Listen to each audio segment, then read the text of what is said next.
प्यारे दोस्तों, ब्रिटिशर्स को जब इंडिया में राज करना था तब उन्हें अपने नीचे काम करने के लिए ऐसे लोगों की ज़रूरत पड़ी जो बिना सोचे समझे उनकी हाँ में हाँ मिलाएं और जैसा वो बोलें उन्हीं की बातों को फॉलो करें, यानी कि बच्चों की क्रिटिकल थिंकिंग को पूरी तरह डिस्ट्रॉय कर देना।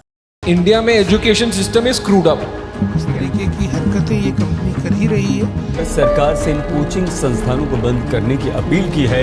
और जो फर्स्ट रैंक ले आएगा, कोचिंग इंस्टीट्यूट्स ऐसे बैठे होते हैं, इसको मैं पकड़ूंगा, इसको मैं पकड़ूंगा, इसको। उसका नहीं हुआ सिलेक्शन, तुम उसको क्यों झूठी सांत्वना दे रहे हो? जब उसके अटेम्प्ट्स खत्म हो जाते हैं तो बिल्कुल एक टूटा हुआ इंसान बनकर निकलता है उस प्रक्रिया से।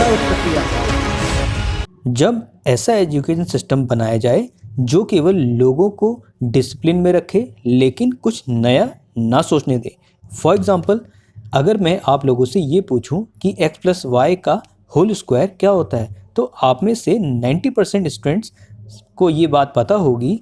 इसका एक्सपेंशन जब हम करते हैं तो वो आता है x square plus y square. For example, अगर मैं आप लोगों से ये पूछूं कि x प्लस वाई का होल स्क्वायर कितना होता है तो सारे बच्चों का यही जवाब होगा कि ये कौन सा सवाल पूछ दिया, ये तो सब बता देंगे, जो होता है x square plus y square plus 2xy।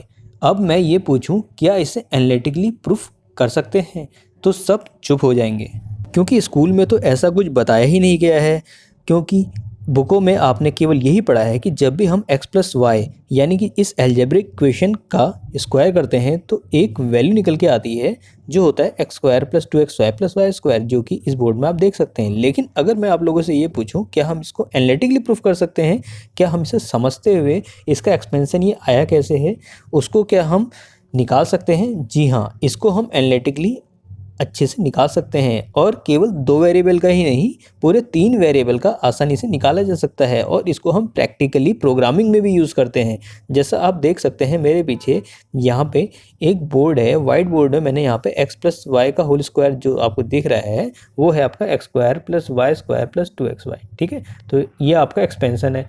अगर मैं इसको एनालिटिकली प्रूफ करना चाहूँ तो मैं एक रेक्टेंगुलर ज्योमेट्री लूँगा। ठीक है, तो रेक्टेंगुलर ज्योमेट्री को मैं यहाँ पे हॉरिजॉन्टली और वर्टिकली दो पार्ट्स में ब्रेक कर दूंगा।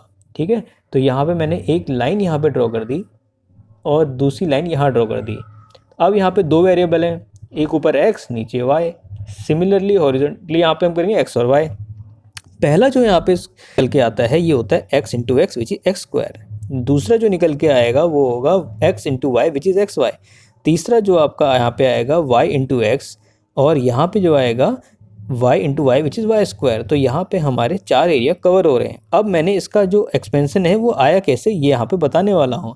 जब हम जो इनकी वैल्यू है, ठीक है, इन जो 4 या आपका डिब्बे दिख रहे हैं, इन डिब्बे की वैल्यू को जब हम यहाँ सम करेंगे तो हमारा एक्सपेंशन यही निकल के आएगा। इसको हम कहते हैं प्रिंसिपल ऑर्डर एक्सपेंशन। ठीक है, तो प्रिंसिपल मेथड से हम इसको आसानी से निकाल सकते हैं। ठीक है, और ये काफ़ी बढ़िया मेथड है जिसकी हेल्प से हम एक वेरिएबल, 2 वेरिएबल और यहाँ तक कि 3 या 4 जितने वेरिएबल हैं उनको हम इजीली आइडेंटिफाई कर सकते हैं। और आपको ये जानकर काफ़ी अच्छा लगेगा, ये एक एनालिटिकल मेथड है। इस एनालिटिकल मेथड से आप केवल प्लस वाला एक्सपेंशन ही नहीं, x माइनस वाई का होल स्क्वायर भी आप इजीली प्रूफ कर सकते हैं। अगर आप लोग जानना चाहते हैं कि ये आखिर आया कैसे या x माइनस वाई का होल स्क्वायर कितना होता है तो नीचे कमेंट करना ना भूलें, जिससे मैं आपको बताऊंगा कि आखिर x माइनस वाई का होल स्क्वायर का एक्सपेंशन हम कैसे कर सकते हैं।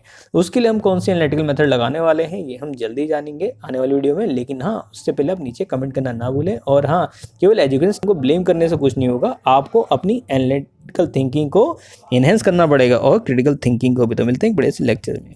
Good luck.